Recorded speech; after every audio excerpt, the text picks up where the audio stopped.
This is my PC build and my CPU is an absolute furnace, but thanks to the help of my friends over at Noctua, they sent out their king CPU cooler, the NH-D15 G2, and hopefully this cooler can somewhat help control my CPU's temperatures.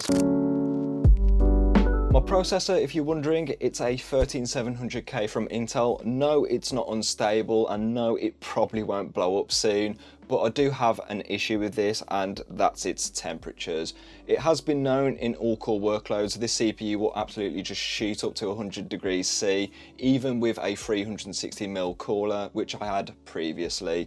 And no, I'm not running it out of Intel spec, it's got the base spec selected in the BIOS, so it's only consuming about, I think it was 225-ish watts or something like that, which is still quite a lot for a processor. And as of recording now, I'm thinking partially I might be to blame with my old thermal paste application techniques. Yes, I've been doing this for years and we can still make mistakes, okay? So for removing my old Be Quiet Silent Loop 240mm, it's pretty standard as CPU cooler removal goes. What I like to do with AIOs is remove the CPU block first and then uncable manage, well, the cables, and then I'll just let the block dangle.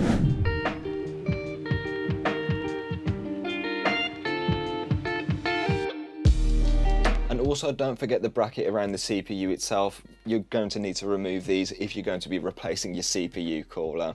After all that's taken out, it's time to remove the radiator, and depending on the size of your radiator, there might be millions of screws in there, so just take them out altogether, but make sure you hold the radiator as you do in the last couple of screws, because it will fall out in your PC case and no one's going to enjoy that, are they? And once you've taken the whole of the cooler out, take the fans out on your desk or something like that. It's just easier to do it that way. And I'm going to be saving this Silent Loop 2 for some projects, so make sure you stay subscribed for that, as I'm going to be coming very soon. As for mounting CPU coolers, Noctua are probably amongst the easiest ones to install. Their SecuFirm 2 mounting mechanism is definitely the best of any air cooler I've ever used, and it's just super simple because installing CPU coolers is probably one of my least favourite tasks with building a PC, I guess. Anyways, what you need to do is secure all 4 standoffs to the backplate, put this into your motherboard, and mount the bracket on the CPU side of the board, tighten it down.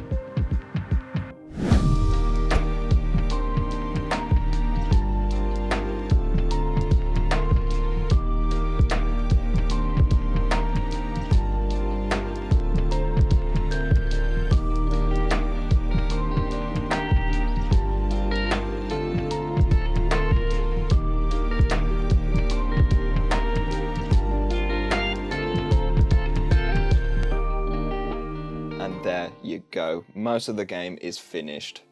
Or is it? Because mounting the CPU cooler, depending on the size of your case, can be pretty tricky. The NH-D15 G2 is absolutely massive, so if your case is slightly small, you might be having a hard time here. Thankfully, my case is absolutely huge, so I've got a lot of wiggle room here. One thing I do recommend though, if you are mounting a big air cooler, take your case fans out first, because it might allow you a little more room to mount the cooler, I suppose. Just hold your horses for a second. I forgot about thermal paste. It's a good job that this isn't a tutorial, but included in the box, Noctua have included NT-H2 thermal paste, and because LGA 1700 CPUs are quite big, I do a pea-sized blob on the 4 corners of the CPU and a little slug in the middle, and this provides excellent coverage of these processors. Back to mounting the cooler itself, tighten the 2 screws evenly as you want to evenly distribute the pressure across the CPU, and there you go, the cooler's fully installed. Give it a bit of a wiggle to see if there's any movement. There shouldn't be that much movement, and there you go. Now it's time for the massive 140mm fans. Put these in, and you need to hook them up with a Y splitter, as there's 2 fans, and this was kind of hard to cable manage for some reason. There wasn't that much slack on it, but we got there in the end. It's big, it's bulky, and it's whisper quiet. The NH-D15 G2 is an absolute behemoth of a CPU cooler with 2 of the best fans on the market. But what's the performance like? Well, of course it's Noctua, it's going to be performing great. My 13700K in Cinebench R23, which is the hardest workload this CPU is ever going to face, didn't instantly hit 100 degrees C, and even then the NH-D15 G2 managed to stop it from thermal throttling. This is absolutely great news, as I've never seen this with my 13700K, but Cinebench isn't my main workload, as Premiere Pro is probably the most CPU intensive task I do. And here, it's unlikely that my 13700K will reach the low 80s, let alone 100 degrees C, as most of the tasks are passed off to the graphics card anyways. Thank you, hardware acceleration. So there is that, it's running nice and cool, so that's going to expand the lifespan of this processor. Hopefully we know what 13th and 14th gen are like. Gaming is a similar story to video editing, as the CPU will hover in the mid-70s depending on what type of game I'm playing. If I'm playing Battlefield 2042, it's going to be running a bit hotter, as it does really hit the CPU quite hard. But if I'm playing another game like Minecraft, it will be like in the 50s, as Minecraft is CPU intensive but only on a single thread. So in my PC, performance overall is pretty good from the NH-D15 G2.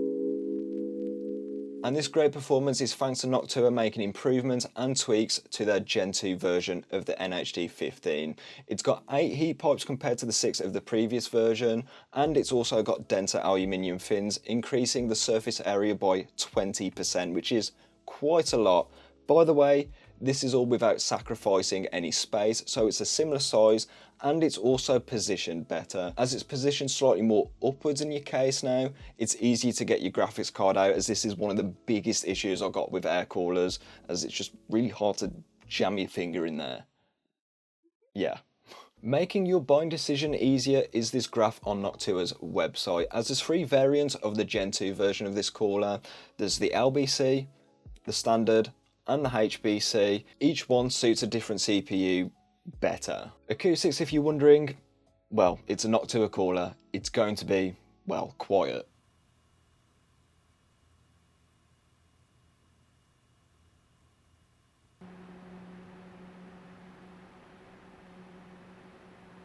So shout out to Noctua for sending out the NH-D15 G2 cooler to, well, cool my CPU properly. If you want to check it out, it will be linked in the description down below with my Amazon affiliate links. I do make a small kickback from these, but I do appreciate it. And you can find out up here why I went back to a single PC setup. So with that being said, I'll catch you in the next one.